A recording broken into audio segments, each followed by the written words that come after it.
মানুহক ইমান বুৰ্বক বুলি ভাবিব নালাগে না আপোনালোকক কাবাক ভাবিব পাৰে কিন্তু আমাক ভাবিব নোৱাৰে না He has gone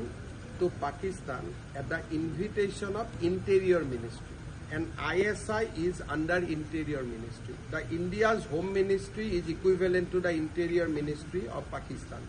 He has gone to the Pakistan at the invitation of Interior Ministry. So that's the big thing. So if I am invited by Cultural Ministry, Sports Ministry, BCCI, it is a different thing. If I am invited by the Interior Ministry of Pakistan and I went there without informing Government of India, you can imagine then this crime of Jyoti Malhotra and all are nothing in his, if you compare to that. So then what is happiness? जासूसी क्या बोलते हैं अगर ये जासूसी नहीं है तो और क्या जासूसी है फिर आके राफेल का विरोध करो फिर आके भारत का संसद में आप क्वेश्चन पूछो कि कोस्टल रोड में कहां सिक्योरिटी लेयर बना है भारत का न्यूक्लियर वेपन कहां रखा है दिस क्वेश्चन आपको किसने लिख के दिए वही तो ट्रेनिंग प्रोग्राम में आप सीख के आए ना तो ये हम एक बात भी गलत बोला हूं तो मैं सीएम ही नहीं रहूंगा एक बात भी मैं अगर गलत बोलता हूं मैं अपना घर में ही नहीं जाऊंगा बांग्लादेश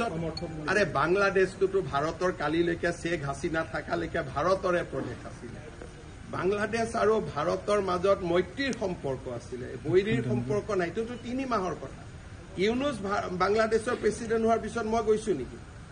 বাংলাদেশত তো আমি সৰকাৰি ডেলিগেশন লৈ গৈছো বাংলাদেশত নুমলীগড় ৰিফাইনেৰীয়ে তেল পঠিয়ায় বাংলাদেশৰ প্ৰাণ জুচ আমি ইয়াতে কিনো বাংলাদেশ আৰু অসমৰ সম্পৰ্ক আমাৰ কোকৰাঝাৰ যোগীঘোপাত আমি মাল্টি মডেল লজিষ্টিক পাৰ্কে খুলিছো যাতে বাংলাদেশত বস্তু পঠাব পাৰো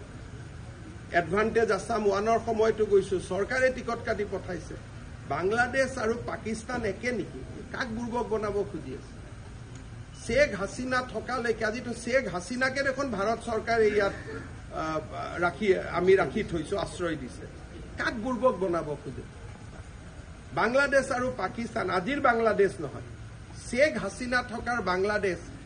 আজি তুলনা হয় নেকি পাকিস্তানৰ লগত এলা কাক বনাব খুজে ইমান অসমৰ মানুহক ইমান বুৰ্বক বুলি ভাবিব নালাগে না আপোনালোকক কাবাক ভাবিব পাৰে কিন্তু আমাক ভাবিব নোৱাৰে না